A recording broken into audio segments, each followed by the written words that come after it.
আসসালামু আলাইকুম। ভর্তা পছন্দ করে না এমন মানুষ কিন্তু খুবই কম আছে। কম বেশি আমরা সবাই ভর্তা পছন্দ করি। আর সেটা যদি হয় বাটাবাটির ঝামেলা ছাড়া, তাহলে তো কোনো কথাই নেই। আজকে আপনাদের সাথে শেয়ার করছি কাঁকরোলের ভর্তা। আশা করছি ভর্তা রেসিপিটা আপনাদের কাছে খুবই ভালো লাগবে। যদি ভালো লেগে থাকে তাহলে অবশ্যই একটি লাইক দিয়ে পুরো ভিডিও জুড়ে আমার পাশেই থাকবেন প্লিজ।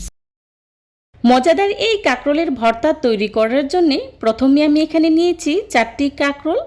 আপনারা আপনাদের প্রয়োজন অনুযায়ী নিয়ে নেবেন। এবার অফ ক্যামেরায় কাঁকরোলগুলোকে আমি উপরের খোসাটা ছাড়িয়ে 4 ভাগ করে কেটে নিয়েছি আর খুব ভালো করে ধুয়ে পরিষ্কার করে নিয়েছি। এবার কাঁকরোলগুলোকে আমি সিদ্ধ করে নেব। তার জন্যে চুলায় একটি প্যান বসিয়েই দিয়ে দিচ্ছি আগে থেকে কেটে রাখা কাঁকরোল, পরিমাণ মতো পানি আর হাফ চা চামচ লবণ দিয়ে ঢাকনা দিয়ে ঢেকে কাঁকরোলগুলোকে আমি খুব ভালো করেই সিদ্ধ করে নেব। আমি প্রায় 10 থেকে 15 মিনিটের মতো সময় নিয়ে কাঁকরোলগুলোকে খুব ভালো করেই সিদ্ধ করে নিয়েছি, দেখতেই পাচ্ছেন।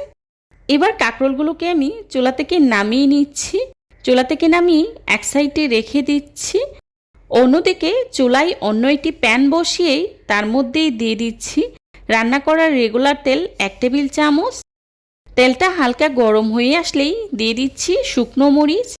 এবার শুকনো মরিচগুলোকে আমি খুব ভালো করে ভেজে নেব। আজকের এই ভর্তাটা আমি শুকনো মরিচ আর কাঁচা মরিচ 2 রকমের মরিচ দিয়েই তৈরি করব। এতে করে ভর্তাটা কিন্তু খেতে অনেক বেশি ভালো লাগে। শুকনো মরিচগুলোকে আমি বেশ অনেকটা সময় নিয়েই খুব ভালো করে ভেজে নিয়েছি। এবার চুলা থেকে নামিয়ে নিচ্ছি। চুলা থেকে নামিয়ে এক সাইডে রেখে দিচ্ছি। শুকনো মরিচটা ভাজা হয়ে গেলে দিয়ে দিচ্ছি আস্ত রসুনের কোয়া কয়েকটি আর দিয়ে দিচ্ছি পেঁয়াজ কুচি হাফ কাপ। এই ভর্তাতে পেঁয়াজের পরিমাণটা বাড়িয়ে দিলে ভর্তাটা কিন্তু খেতে অনেক বেশি মজার হয়। দিয়ে দিচ্ছি কাঁচামরিচ 4টি। এখন পেঁয়াজ রসুন আর কাঁচামরিচটাকে আমি খুব ভালো করে ভেজে নেব। পেঁয়াজ রসুনটাকে আমি খুব বেশি ভাজবো না। পেঁয়াজ রসুনটা যখন সিদ্ধ হয়ে নরম হয়ে আসবে তখনই চুলা থেকে নামিয়ে নেব। বেশ অনেকটা সময় নিয়ে পেঁয়াজ রসুন আর কাঁচামরিচটাকে আমি খুব ভালো করে ভেজে নিয়েছি, দেখতেই পাচ্ছেন আমি কি পরিমাণে ভেজে নিয়েছি। এবার চুলা থেকে নামিয়ে নিচ্ছি। চুলা থেকে নামিয়ে এক সাইডে রেখে দিচ্ছি। একই প্যানে দিয়ে দিচ্ছি আগে থেকে সিদ্ধ করে রাখা কাঁকরোল। এবার কাঁকরোলটাকে আমি উল্টে পাল্টে খুব ভালো করে ভেজে নেব। এভাবে কাঁকরোলটাকে তেলে ভেজে নিলে ভর্তার স্বাদ কিন্তু দ্বিগুণ বেড়ে যায়। আমি বেশ অনেকটা সময় নিয়ে কাঁকরোলটাকে ভেজে নিয়েছি। এবার চুলা থেকে নামিয়ে নিচ্ছি। আজকের এই ভর্তাটা আমি বাটাবাটির ঝামেলা ছাড়াই মাটির বাটনায় তৈরি করব। তবে আপনারা চাইলে কিন্তু শিলপাটায় অথবা ব্লেন্ডারেও তৈরি করে নিতে পারবেন। ভর্তাটা তৈরি করার জন্যে প্রথমে আমি নিয়ে নিচ্ছি আগে থেকে ভেজে রাখা শুকনো মরিচগুলো।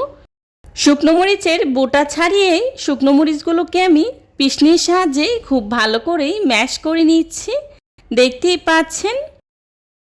আপনারা চাইলে কিন্তু শুকনো মরিচগুলোকে হাতের সাহায্যেও ম্যাশ করে নিতে পারবেন। আমি বেশ অনেকটা সময় নিয়েই শুকনো মরিচগুলোকে খুব ভালো করেই ম্যাশ করে নিয়েছি। এই পর্যায়ে দিয়ে দিচ্ছি আগে থেকে ভেজে রাখা পেঁয়াজ রসুন আর কাঁচামরিচ। এবার পেঁয়াজ রসুন আর কাঁচামরিচটাকে আমি খুব ভালো করেই ম্যাশ করে নেব। তবে পেঁয়াজটাকে খুব বেশি ম্যাশ করব না।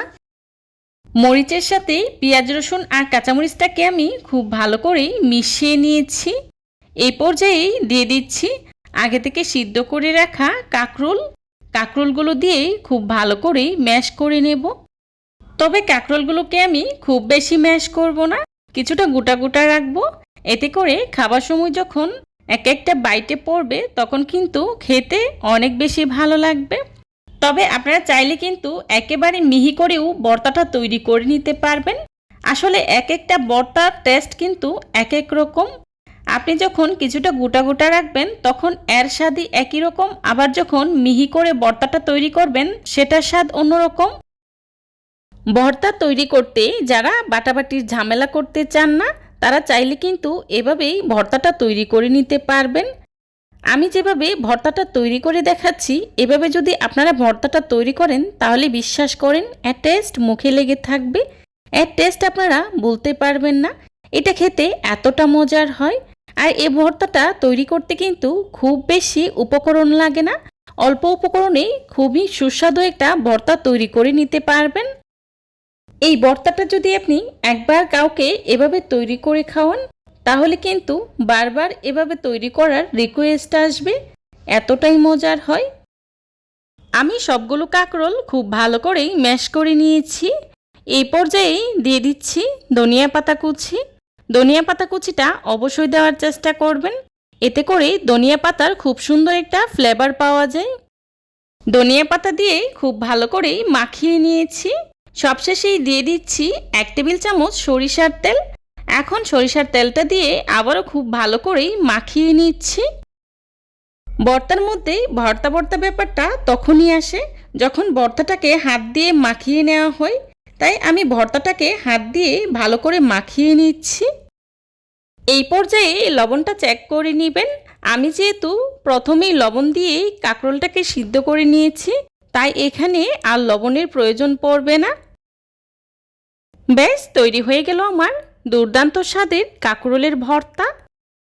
যারা এখনও এই ভর্তাটা খান নাই, অনুরোধ থাকবে একবার হলেও এই রেসিপিটা ফলো করে ভর্তাটা ট্রাই করবেন। আশা করছি আপনাদের প্রিয় ভর্তার লিস্টে এই ভর্তাটা চলে আসবে, এতটাই মজার হয়।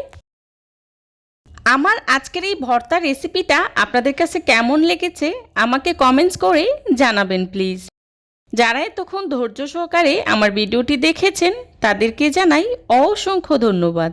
এই ধরনের সব ঘরোয়া এবং মজার মজার রেসিপি পেতে আমার চ্যানেলটি ভিজিট করে আসবেন প্লিজ। আমার পরবর্তী রেসিপি দেখার আমন্ত্রণ জানিয়ে আজকের মতো এখানেই বিদায় নিচ্ছি। সবাই ভালো থাকবেন, সুস্থ থাকবেন। আল্লাহ হাফেজ। আসসালামু আলাইকুম।